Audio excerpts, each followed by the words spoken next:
Welcome back to Derry Public Radio. Reporting from the basement of the Derry Civic Center, this is CM Alexander with the news. Our heartfelt congratulations to the News on the birth of their first something. Sometime last night, the News opened the locked filing cabinet where we'd been saving it. We arrived this morning to find the drawer's bottom littered with thin silverish membranes, contorting themselves into a spiral, leading ever inward until terminating, pressed against itself until... Oh, hey guys! False alarm! It just knocked over the paper clips. You're listening to Derry Public Radio. This is Derry Public Radio.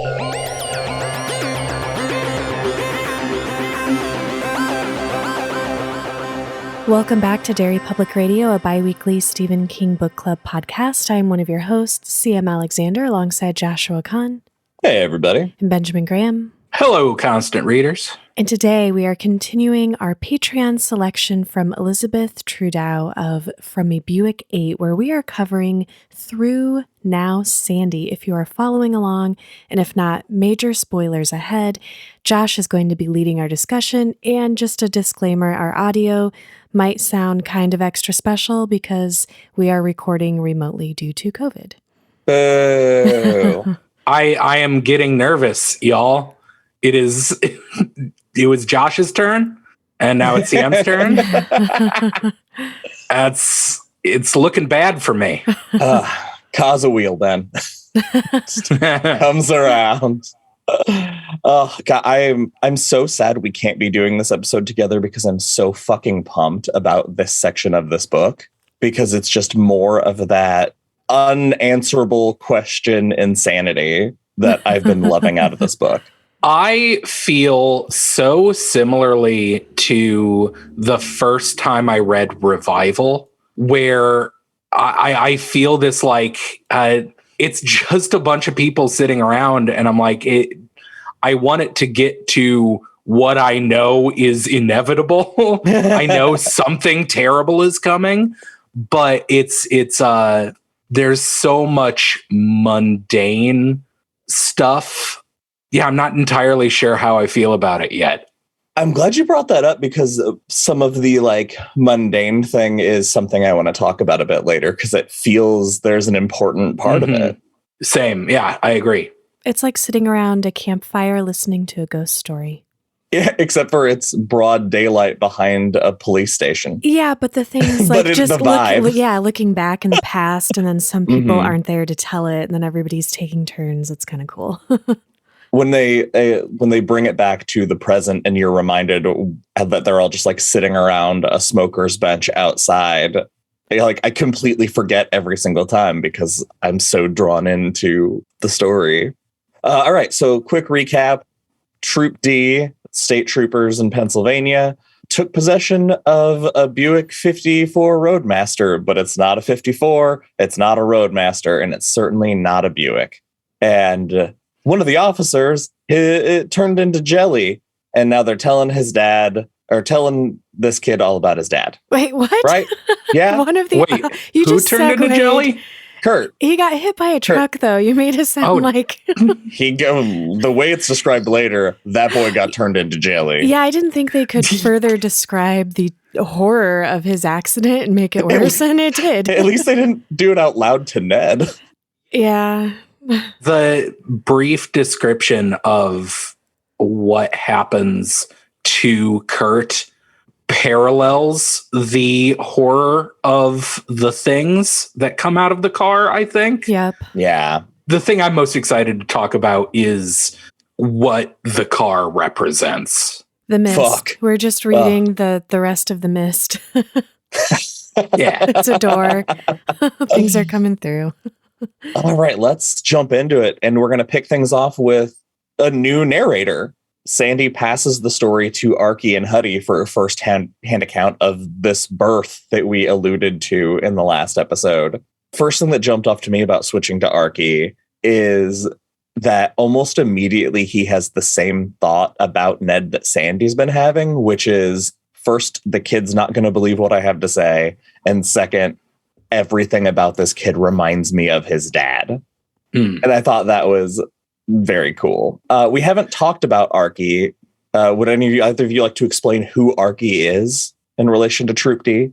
Arky is fucking weirdo.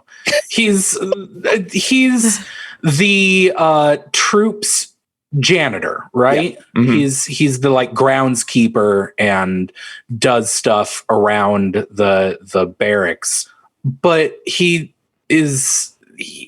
thinks like a cop, and he thinks of himself as a police. Like, he sees something at one point and is like, oh, I should go tell the cops that immediately. And that sucks. Except for he says it with pride, Ben. Yeah, that makes it worse. Anyway, that's my own reading of it. He's also like this weird comic relief character, because especially in the like now sections, because he's red with this goofy accent, and he's constantly the character that's like cracking little jokes for no reason. Like, what is it? He says he took some girl up on the bluffs. That might have been last section. I liked it doesn't that matter. Joke, though. He ends it by basically going waka waka waka. Yeah. It's like, oh, okay, man, he's Fozzie. You're a character. So they say that the gray wears off on him is kind of how it's described. And he happened to look into Shed B and notice, hey, the trunk's open and the thermometer is warmer than yesterday. And someone left a pile of rags on the floor. Cut to Arky trying not to vomit while he's standing next to Huddy. I was so excited by this because the way it is glossed over. The first time we see it, because it is Arky, he sees this pile of rags and he's like, that's not a pile of rags. And then he is running out of the room. And I thought, that's so amazing that they are not. I was so excited when I thought they were not even going to bother trying to explain what this thing looks like. I was really excited when they were just like, there was a thing. It's so awful that we have to talk about something else now. I love that the only way they can describe it is goddamn different. So they get in, Arky and Huddy decide to go in, and it is, for all intents and purposes, they just start calling it a bat thing because it's got some bat-like characteristic, but it has also a beak, maybe, or some kind of different nose. Very, very gross. But Arky, as the true hero of this adventure, does the only rational thing: pokes it with a stick. You have to. Which leads to the, man, I've never referred to an eye opening as an unfurling, but it really is the unfurling of an eyeball, because the way I just love the way he's like, it was an eyeball. It opened and then it kept opening, and it was the whole top of the head. The words that are paired together to describe this and other things is very gross. I actually had to pause the description when they start dissecting it in a little bit because I was cooking dinner and I just started to feel upset. Gross. Oh, that's so gross. It was perfect. Yeah, there's a couple segments in this section of the book that are actively disgusting. It's weird. I don't know. I keep wanting to compare it to The Mist, and I'm trying to figure out, is that because we just covered reading that, or is it because there is so much here that just the way the creatures are so upsettingly described remind me of the creatures that came out of the Arrowhead Project. Yeah, I think these creatures, they do a better job at getting across the point of, like, because in The Mist, they were spiders, right? Like, right. They were like, they're not quite spiders. They had way more legs, but it puts that in your mind. This does kind of the same thing where, like, we're calling it a bat because it's the only language we have for it, but it is different. I like the way they say it's different the way spiders are different. like you look at it and you don't understand how they can live. I really like that. It's upsetting is what it is. They call in reinforcements, Tony and Sandy, and they end up going in there to collect evidence and discuss theories about this creature. Guys, let's talk about the evidence they find. The thermometer back up at 70, and the green smudges were an interesting clue. What do you guys think of the conclusion drawn by the green smudges they find on the walls? Are you talking about where they say that it probably flew out of the trunk and then was just ramming into the walls trying to get out? What if it had gotten out? Seriously. What would have happened? It would have died and they would have found it. We'd have a cryptid. Maybe. Yeah. Depends on how far it got, I guess. Yeah. It'd be like those pictures of the creature that washed up on the beach, but it's just a raccoon without any skin. Oh, yeah. Gross. No, I think this part's kind of funny because it shows how completely unequipped these cops are to deal with this. Because they go in and they're like, we're going to collect evidence. Hilarious. And then they do cop work. They're like, yeah, we've due to these green smudges on the like wall across from the trunk, we can assume it blasted out of the trunk, hit the wall, and bounced off. Kind of like rolled around for a little while, I guess. But it's funny to me how that, of course, that's all they have, because this thing defies any further categorization. The cops, of course, all they can do is ballistic work. It's the only thing that they're going to be able to add to this mystery. So they refuse to hand it over to the scientists who could actually study it and know what they're looking at. It makes me so goddamn angry. I like that once they're outside the shed, though, the thought dawns on them. If that thing came here, did Enos Rafferty go where the bat came from? That really just got in my head and then took off in a very unsettling way. Just thinking about if that's a thing from a place, there are probably other things worse than that, bigger than that, more upsetting. And based on what happens to everything that comes over, which we find out more about in a little bit, what happened to him? Did he suffocate? Did he disintegrate? What was the atmosphere over there doing to him? Yeah, the poison air theory feels probably the most plausible. If he's lucky. God, can you imagine if you survived that? You would have to find things to eat. Oh, no. Oh, God, no. Oh, and the world probably smells like cabbage and peppermint. What a terrible combination. Oh, I want to smell it, but I don't want to smell it. Can we get if anyone in the audience knows any custom candle makers? Oh, no, don't. Make that and then throw it directly in the garbage because I don't want to smell it. Send it to me. I'll smell it, then throw it in the garbage.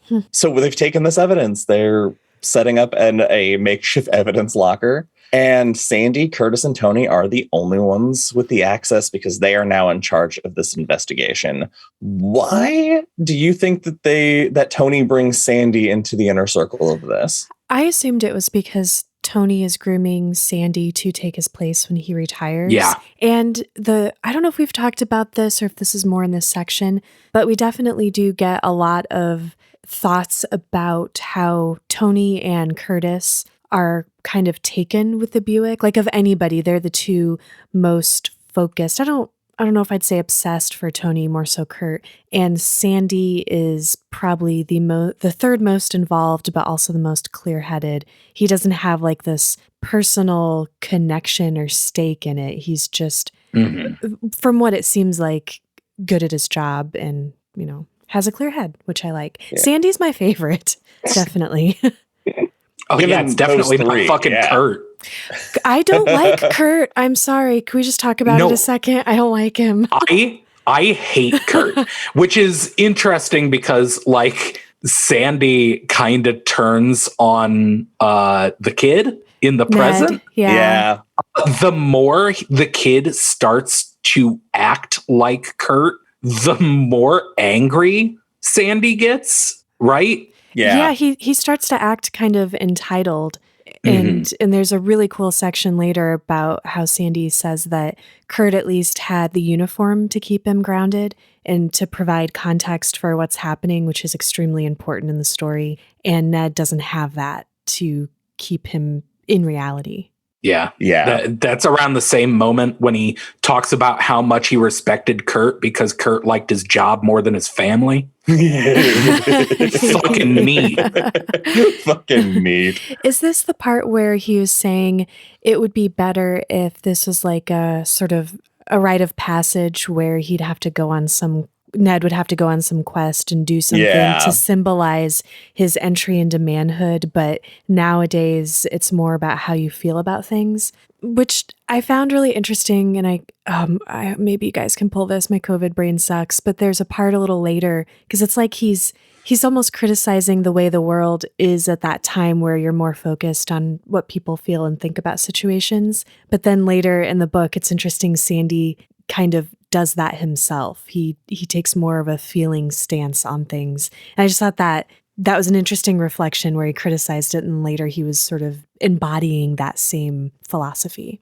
And it tracks because he says, after he says that that's how the world is now, he says, I hate it. And you can kind of feel that he hates doing it when he does it. Yeah, that's cool. Let's get back to Kurt, since we love talking about him. He was not there for this. They're all assuming he's going to be pissed, but he shows up and he is beyond excited. He's too excited to be pissed off. And I want to know if you guys have any thoughts on the first question he asked after being caught up, which was, where was Mr. Dillon? I hadn't thought about that, but my first reaction is leave Mr. Dillon alone, please. I assume he's looking at him as like a warning bell or wondering if did he think that he got a hold of the bat? I don't know. I'm wondering if, because they're still grasping for clues, if he was hoping maybe there was some information to glean from Mr. Dillon's reaction, but that's the closest I can think of. Because he usually has that reaction of trying to get to the shed when the Buick is doing things, and also being terrified like that's the last thing Mr. Dillon wants to do. Yeah. I'd like to believe that he was asking for the dog's safety because but we are given absolutely no reason to believe that Kurt gives a shit about anyone's safety, his own, other people's. He only cares about more information about this car that he's never gonna get. Even though he's not equipped to get that information because he is a police officer, not a scientist. This is my biggest problem with Kurt is and this is jumping ahead, I'm sure. There's a section where he is very close to getting into a fist fight with Sandy. And they get past it, but Kurt basically throws his arms up in the air and goes, when are we gonna figure out the answers about this car? What are you expecting? What is it that Kurt is thinking is gonna happen? I have to, again, because I had this thought so often reading this section, that it has to be some sort of magnetic pull that wipes your brain clear of any reasoning that explains part of why these guys are hanging on to this thing when they really do want answers, and there would be a better way to get those answers. Kind of like we talked about the first episode, the pet cemetery, the pull that has, even though you know better, you still behave that way. That's the only explanation I can think of. Well, it's like the running theme that really drives me insane. The curiosity killed the cat. Satisfaction brought it back. The thing that is causing them to be attracted to this car is just human nature. It's curiosity. It's this Kurt is curiosity taken to the extreme. Right. And the book is arguing that that's bad, I guess. I think the which book's is arguing that that's super not enough. anti-science. I don't know. It just drives me crazy. I don't understand what Kurt thinks is going to happen that will finally make these things that are beyond human reason make sense. It feels like Kurt is waiting for the trunk to open and a guy to pop out and be like, so here's where I'm from. I think kind of.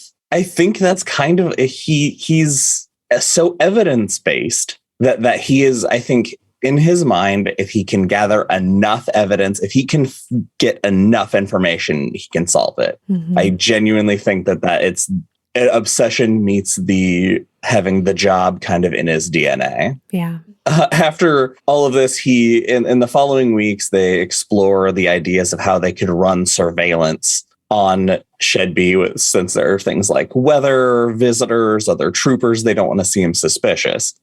Kurt offers a great solution, a shed for the shed. I like that because there's no paper trail, which the book has made a very big deal about, which I've kind of enjoyed throughout. There's one memo and it's to Tony. He's like, hey, since the raccoons have been such a nuisance in our trash cans, maybe we should build an enclosure for them. And it's like the trash cans that Archie replaced that have like a snap lid so that the raccoons wouldn't be a problem. And then Tony just okays it and sends it off, and then that's what they have. And there's like a place in there for a trooper to sit, and then a bucket. Sam, if I can pause you here for a second.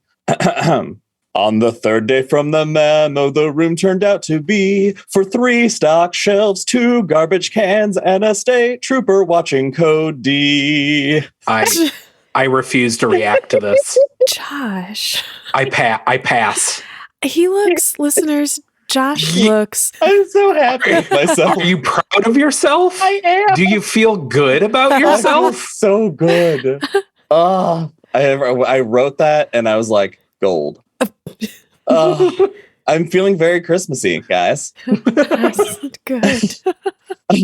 Yes. And this didn't fit into the rhyme scheme, but there's also a slate board for temperatures. Mm-hmm. There's already unwrapped tapes ready to go into the video camera that's in there. Everything is prepped for whoever's in there watching. Oh, you know what these videotapes remind me of? Is it House of Leaves? No, Annihilation. Oh, interesting. Yeah, I kept getting like Mist and Annihilation vibes as light shows and colors, and kind of the color out of space a little bit too, as colors and light shows and things are happening and coming out of stuff. It just gave me this like I don't think they don't watch the tapes, right? Or they haven't yet? No, they have them, and them. There's a section a bit later where the dialogue takes you from like timestamp to timestamp, and that's what was giving me House of Leaves expedition. Yeah, that vibes. too. But yeah, I was getting vibes of watching tapes before you yourself, like from Ned's perspective, before you yourself might go on a similar journey. This shed situation also leads to the kind of the argument we've talked about a little bit earlier, which is Kurt wants to do a sign-up sheet, and Tony says, no, there's no paper trail. And when Kurt's venting to Sandy, they get into an argument, and Sandy says he thinks the Buick is starting to look too big to Kurt. And what side of that argument do you fall on? Because I kind of agree with Kurt saying that like it can't be too big. It is something from another world. Well, I think this is an interesting argument. I think if I were in the same situation, of course, it would become this enormous, I would think about it constantly. Yeah. But also Sandy's point kind of goes along with what I think is maybe the most interesting part of the book, which is the way something inexplicable, something terrible, something awful can become something mundane. Mm-hmm. Yeah. Just from your proximity to it, just from being a part of your day-to-day life. They have a little, if you've ever worked a job where you just have to sit and like watch for a long period of time, it is the most boring thing in the world because 98% of the time, nothing's happening. And it becomes very easy. I can imagine in that situation, it would be very easy to forget what you're watching for 98% of the time. And it parallels what Sandy has to say about police work, too. The frequency that they deal with death, which brings me to what I was talking about earlier, the car's death, y'all. Yeah. Ooh. The car Very and the things that come out of it are a metaphor for dealing with working so closely with death and dying and violence. I don't know if it's at this point where Sandy goes on this. He talks about all of the awful things he has seen and all the cops have working in like road accidents and the violence and the gore that you see working that job. But how over time, just from exposure, it just becomes something you deal with. And that's what the car is. Because every once in a while, this awful thing that is so terrible that you can't think about it very hard. If you think about it, you'll go insane. It's the things that come out of the car are death. And sometimes there are signs and sometimes there aren't. And sometimes signs might lead you to think something's happening and it doesn't. Oh, God, that's good. It's the meaninglessness of death. What happened in the first section when Sandy's talking about how Kurt's death didn't mean anything. It's just a terrible thing that happened, and you can try to reason with it. You can try to make there be meaning for it. But in the end, it's just this monstrosity that came into your life one day.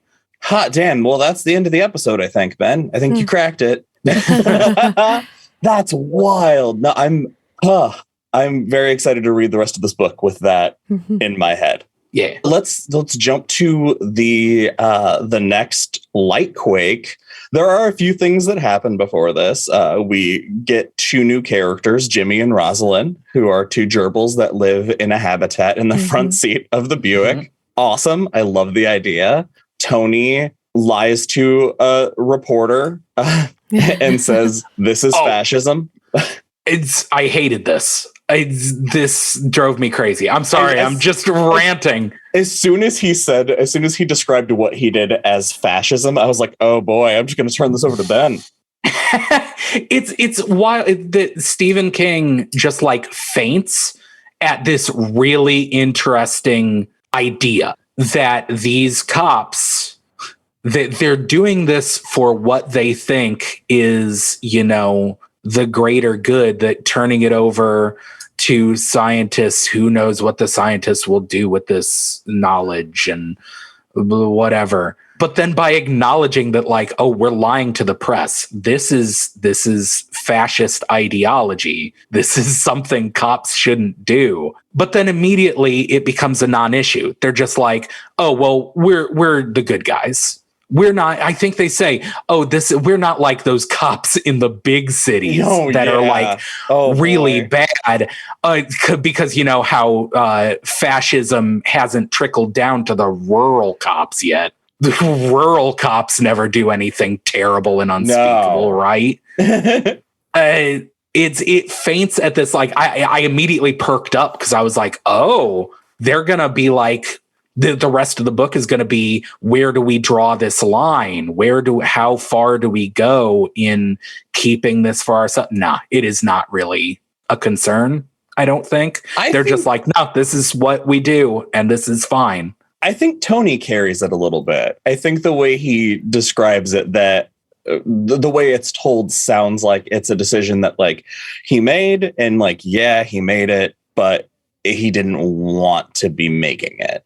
Yeah. And I wonder if that stayed with him. All right. So we have our next light quake with Brian Cole, who is another officer who happened to be on hutch duty. And he jumps into action like he was feeding and watering the gerbils when he sees the glow. And so he grabs the camera and he gets everything set up and he runs inside to tell everybody and realizes the water bottle's still in his hand. And by this time, Kurt has gotten back and Kurt takes the camera into his own hands. So everything we get in this beat by beat of timestamps is all from the footage that Kurt took. Let's talk about what's on the tape. What did you guys dig about the details of this second light quake?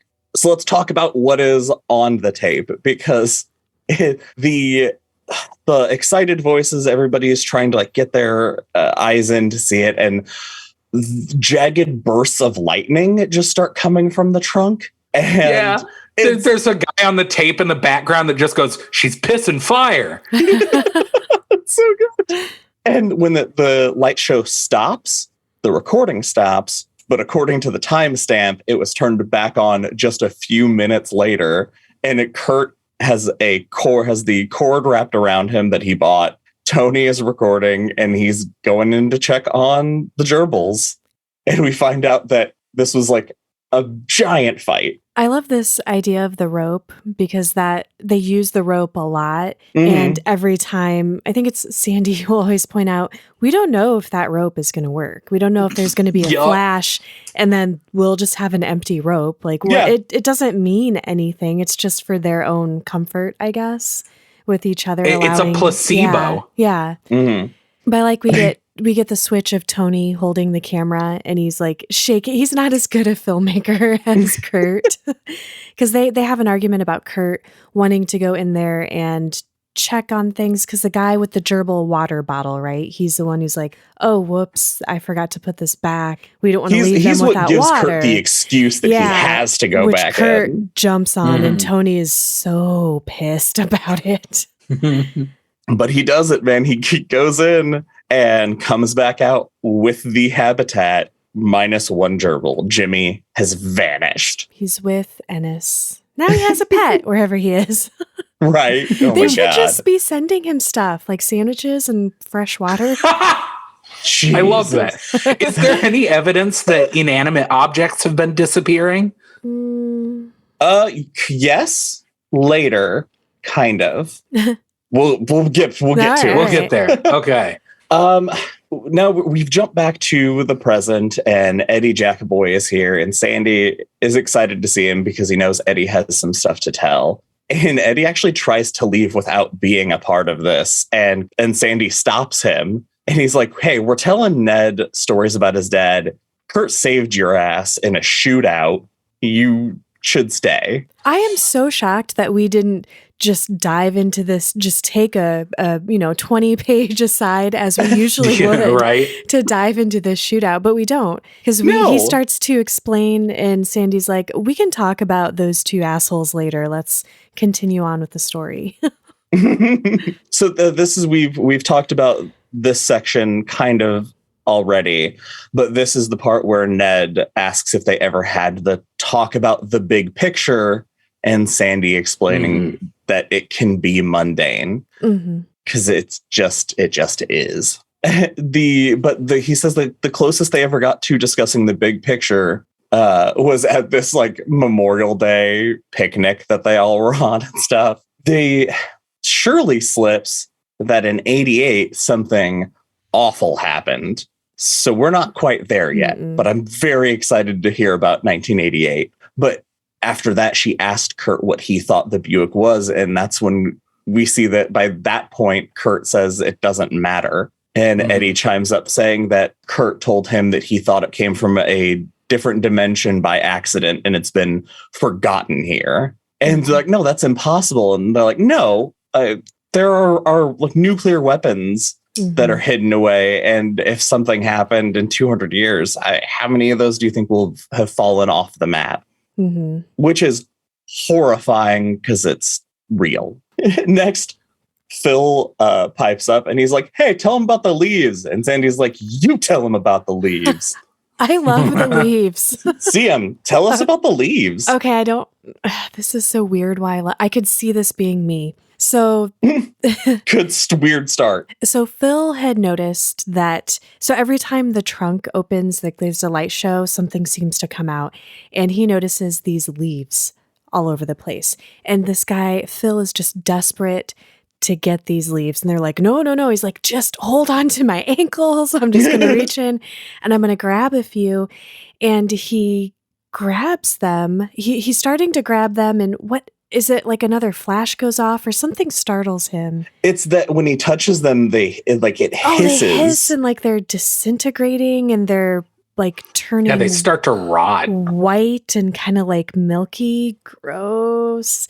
And so he has this reaction where he realizes later he like clenched his fists and he balled up a few of these leaves in his hand and they pull him out.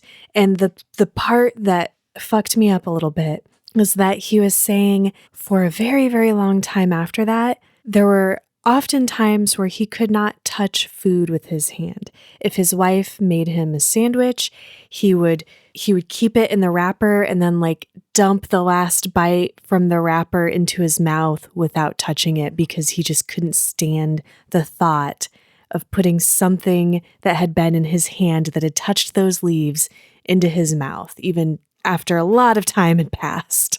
Yeah. Oh, fuck. It's terrific. I can't imagine the thought process that would make you touch anything that came out of that car. Ignoring the fact that it comes from another world and could be potentially toxic, everything that is described just looks so fucking gross that I think there are characters that say I would rather fucking die than be in the room when someone else started to touch it. Didn't one say I would rather shoot my own mother? Yeah. Yeah, something like that. It's so this is the point where back in present that Ned asks what's next and Sandy reflects on just, these are all these things that happened to everybody. Oh, and this is where we're talking about the context was important and Ned wasn't understanding that. He was just impatient like his father. Yeah, that he's Sandy feeling like he's not seeing these stories as a gift, but a debt to be paid. Did you guys agree with that? Because Sandy himself agrees that he's mad about it, but he's like, but I was partially mad because he was right. Did you feel like he was right? I don't know that. I get that. I agree that Ned should get the story, but I don't agree that it's owed to him. What I took away is the reason Sandy was mad, and it's the same reason I would be incredibly annoyed, is that this kid is not getting why he's telling this story. And the story seems to be, the moral of the story is there's nothing to get. There is not going to be a satisfying answer at the end of this. I think at one point Sandy says, stop looking for the, what does he say? Stop looking for the punchline. Mm-hmm. There's not going to be one. This story is not going to end with, and then we found out that this thing was blank. It's not going to happen. And I'd be annoyed too. Like if I was telling the story that was constantly like all these crazy things happened.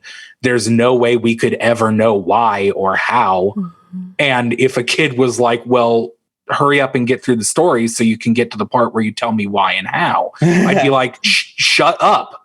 There is none. I feel like the writing and reading things primarily from Sandy's perspective has kind of skewed me against Kurt and Ned a little bit and in favor of Sandy. Like when you were talking earlier about the way Kurt is and whether we agree with his argument or not, I feel a little bit biased against him just because he seems like such a frustrating character, which is weird because normally I'd be like, oh, he's the one with the curiosity, the one I want to follow. He's the one who wants answers. It's also a problem for me with the story structure, honestly, because we spent the entire first third of the book. Kurt was talked about in kind of, well, he was only talked about in the, it's so sad he's dead. Oh my God, wouldn't it be? It's so too bad. It would be so much better if he was still alive. He was such a great guy. And then everything that we've been reading for the past 100 pages was like, he was kind of annoying and he was obsessive and kind of a jerk when it came to this subject. I don't know. It seems like it's the dislike for him when the beginning of the book he was talked about so glowingly feels little like King is. And this is gonna make me sound like such a dipshit because of course this is what is happening.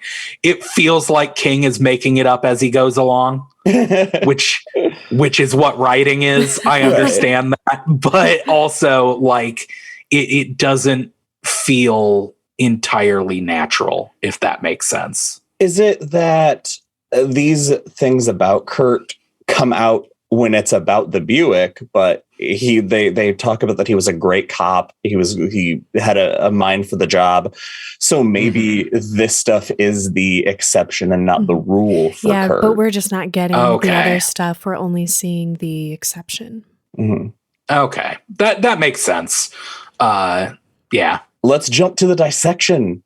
Guys, we've been waiting. Kurt has been reading biology books and he's been dissecting things in his own free time at home. His poor wife. Poor wife. And I would, I'm sorry. Maybe it's just because I'm jaded and I listen to too much true crime. At this point, I would be like, oh, fuck, my cop husband's turned into a serial killer cop. He's dissecting stuff. He's getting weird. Oh, God. I think that's a very fair assumption. Right. It's weird. It's a strange hobby to never have. And then all of a sudden you're like, I really want to know about taxidermy. Why? No. When they get in this room, Kurt lays down the law, though, that he is in charge when these doors are closed because he's the one that's been doing the prep. They've got a camera, a mic. They've got everything to capture all of this. They start with the leaves because that's the least interesting thing and shocking no one. It brings them no information. The leaves are just jizz. Right. They're just bulges. Yeah. Thanks, Stephen King. Yeah. Now for the bat thing. What jumped at me first was the fact that when they pin it up, they can see that it no longer resembles anything they can imagine. We talked about like the beak nose thing, but it also has no feet. Its body ends at the butt. Quick question, CM. Where do you think the balls are? Jeez. What? If anything's gonna have balls on top. I know. You asked me and I'm like, oh my gosh, which episode was that? Because people are gonna think this is so out of left field. Okay. I entirely forgot about that bit. And I just thought that was a real weird question to bring only up apropos of nothing. And you asked the only female on the podcast. Right. Well, yeah, the balls have to be on top where God intended them, according to my young mind. I feel like they wouldn't get squished up there. That tracks. This is completely a way that no one in the world but me experienced this book. But I do want to point out that the first thing that comes out of the car, I mentioned earlier, I was really excited when I thought that they were just going to not try to explain it. Well, I've been listening to the audiobook, and once they go back in and they start to describe what they can about it, I immediately ADHD brained away and was like, I'm so disappointed that they're actually telling us what it looks like. And that lasted long enough that I completely missed the description of what it looks like. That's hilarious. It all worked out for the best. So when we got to this scene, everything that they described was insane to me. I was like, wait, what? This is one of the best descriptions that King has done of horrible things you can't imagine. And we've covered it. Like this, honestly, this tops that. And I didn't have to pause anything in it because it was making me nauseous.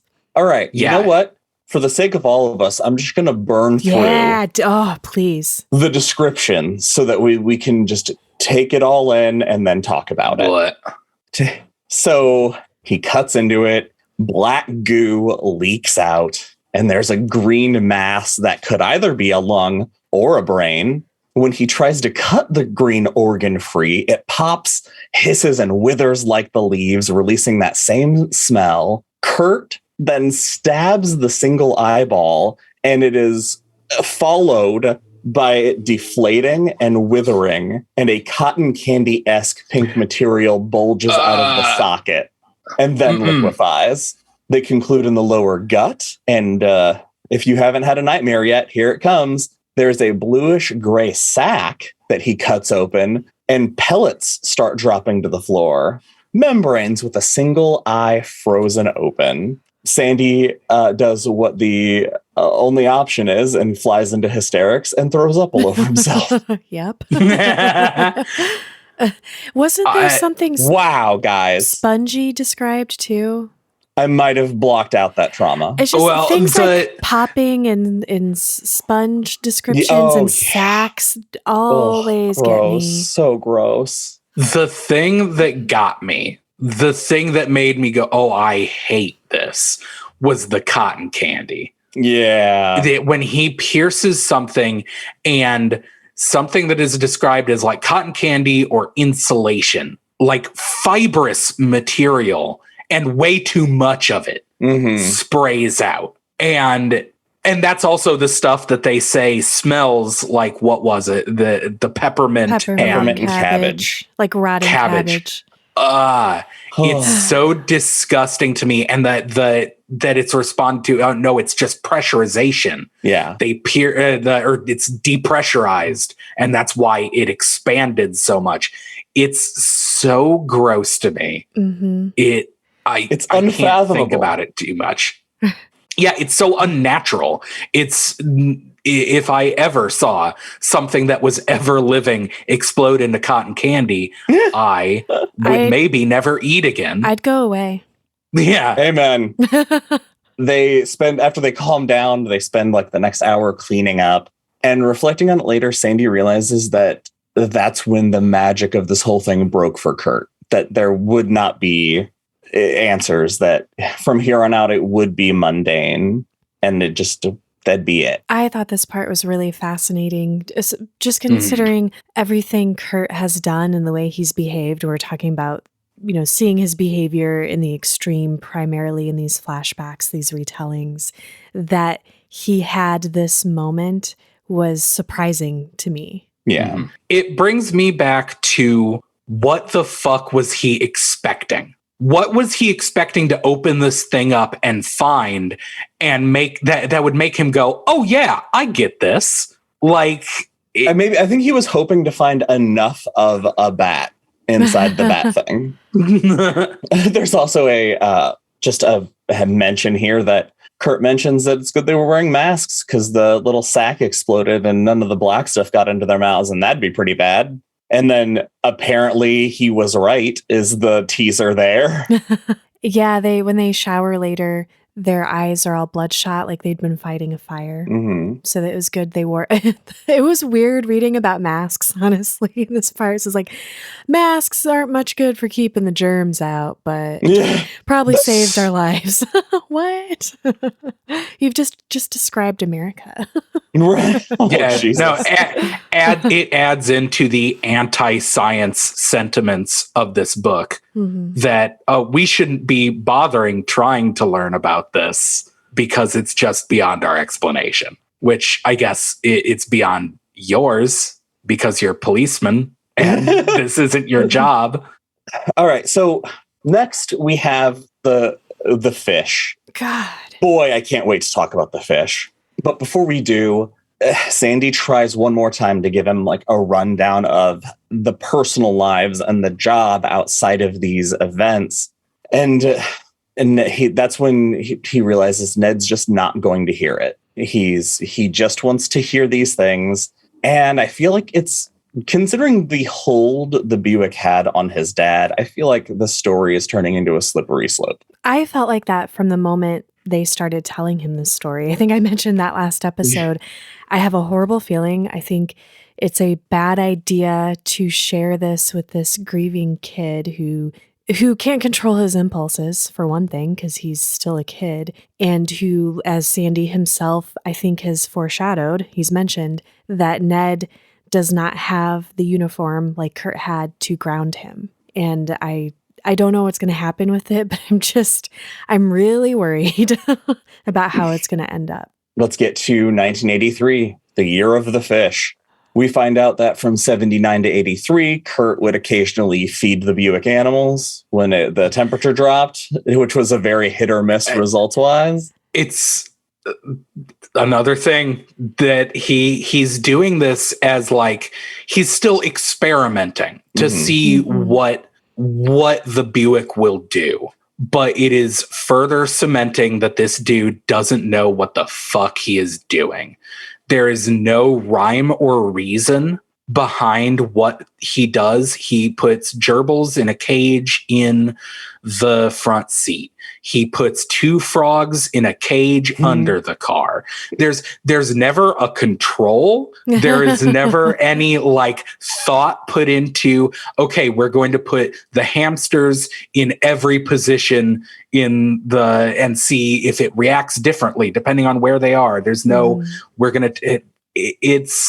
he's just doing stuff to do stuff. It's not science. Well, and this is kind of what we hinted at earlier. In 82, it was when he just tried the box of cockroaches, and then 4 days later, the cockroaches were all over the place because they checked it, and there was a bullet-sized circular hole that had appeared in the side of the cage with no other signs of distress. And that's it. That's all we get from that. What? Now, I need to know what that is. Hold on, Josh. Go back. What is it? That's all I have, Sam. I'm sorry. All right. It is June 1983. The temperature has dropped 10 degrees inside the shed just this morning. By the time Kurt arrives, which is not soon after, it's dropped another 3 degrees. Something is going to happen. Sandy, poor bastard, is the acting SC today, and the radios start to go. It's the worst static they've ever had. In a genius move, he sends Matt Babicki in a car down the road with a radio so that his officers can actually make calls in if they need to. Very smart. And the crowd gathers because people know that a code D is happening. And this experiment, Kurt puts in grasshopper, a frog, and flowers in the trunk. And he even takes Mr. Dillon around the car, and the lights begin. And the fact that it is described as the glow becomes an explosion that darkened the sun and made the shed look transparent. They could see the nails in the wood. It was so bright. I can't even imagine that. And Kurt's standing there staring into the shed, and Sandy has to like pull him away and close the door and yell at him. I love that he's timed. He's like doing it timed, though. He's looking in, and then right before a flash comes, he turns his head away. That did impress me. That did make me wonder. I'm like, are they setting up that this guy is becoming so in sync with the car that he can sense them now? Hey, the last guy who, in theory, became that in sync with the car got turned into a garbage bag. What? Oh, the guy from the gas station. Oh, God. Haven't seen him. Jesus Christ. I mean, it's nothing that we've been given evidence for, but what if this thing is like trying to make Kurt its new, I don't know. It's like a symbiotic relationship. It's new dad, yeah. Yeah. Every car boy needs a car dad. When everything stops, Kurt is back with the rope around himself, and Sandy asks the question we've been asking the whole book. Why is Kurt risking so much for a Buick when he has a wife and potentially a baby on the way? I don't know why I liked this. I liked the maybe baby thing. Yeah. Because that was cute. Yeah, it was just showing that Kurt's at like that time in his life, just a normal time that many people go through, that he should be focused on that and not messing around with his car. But here we are. Kurt goes in, the crickets are fine, the frog is blind, and the flowers are frozen. Fucking A. Sure. Next, we get to George Morgan, who we have not talked about, even though he's been referenced several times because he has a very sad story. But he came by to fill up his gas and took a peek into Shed B. And he was about to walk away when there was a thud that seemed like it was coming from inside the trunk. Did you guys think it was going to be Ennis? I did not. That would have been cool. That And would it's have been been like cool, 4 though. years, I think, they said, since he disappeared. Yeah. I don't remember whether I mentioned this theory last episode, but once the thing came out, I think it was this part, I did have the brief thought that Ennis disappeared and this thing came out of the car. And I had the absolute horrible thought, what if the car didn't trade Ennis? What if it took him and gave him back? Whoa. Ooh, it transformed him. Oh, God, that's fucked up. Yeah, I don't think it holds. No, I don't cool. think it actually fits. But when the first thing came out, I do remember thinking like, oh, Christ, what if the thing from the trunk is, It's just making Ennis things that we don't recognize, that they're dissecting. God. That would have been a different story too, if that had happened, or if he had come out of the trunk after 4 years. Right. Oh, Jesus. George acts quickly. He runs in and gets Sandy. They come back out and they hear the thump all together. But this time the trunk lid pops open and the fish comes out. I missed the first time through that the fish was the size of a sofa. Yeah. That was bigger than the trunk. And when I read that earlier today, I was like, what? That it pours out an impossible amount of fish. Singular fish. And it's got like tentacles that aren't quite tentacles, but also don't quite look like clumps of hair, and then have these black things, like these black bulbs on the end that remind him of shrimp, like eye stalks. It's shrimp head with too many eyes. Yeah, it's like a mass and it's still of tangled breathing. Things. Oh, or it's trying to breathe. That freaked me out. Like the car is trying to create something that can be viable here. Every time it creates something new, it dies instantly. But this one is struggling to survive. Well, they've been feeding it DNA. Yeah. What if next time the thing that comes out can breathe? Right. Fuck. Shoot it.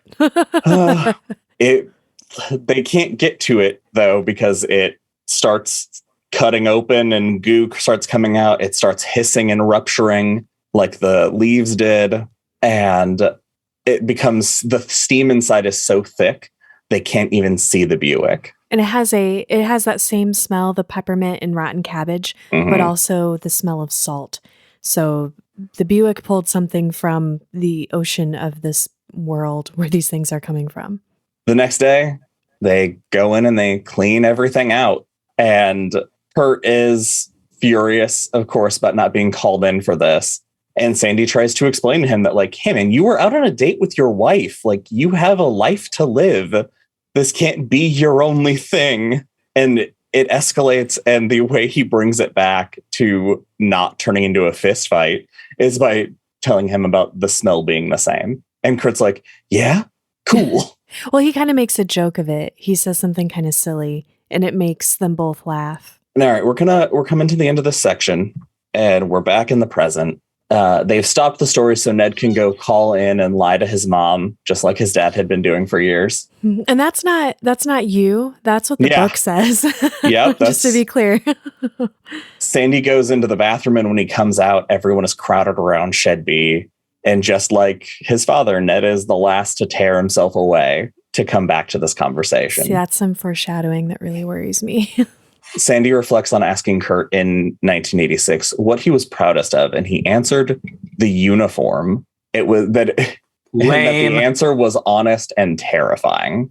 It just, what a fucking dork. It's so sad. I feel like Ned says he doesn't want to know about this in between shit. He just wants the Buick. Let's get to it. And Sandy expresses like he's had enough. And is saying, like, it's dangerous to only absorb the story and not acknowledge the chains that tie the story to their lives and the lives of everyone in Troop D. Because without that, there is nothing to ground yourself. Like CM said, he didn't have the uniform. So we're finally getting the importance that Sandy's putting on this for Ned of you need to, if you're going to carry the knowledge, you have to carry everything, I feel like. And we end this section by Sandy mentioning that the man in the cowboy boots, and everyone elicits this response of like, we don't talk about the man in the cowboy boots. Not the initials I was going for, but or Brian Lippy. Brian Lippy is who we will find out about as this story will take place at the beginning of next episode. And that's it for this reading. I don't know how we keep ending on these wild cliffhangers. Right. Jesus. And that is it for this episode of Derry Public Radio. As always, thank you for listening. Join us next time where we will be finishing the book. For Joshua Kahn and Benjamin Graham, I'm CM Alexander reminding you, while curiosity is a provable fact, satisfaction is more like a rumor.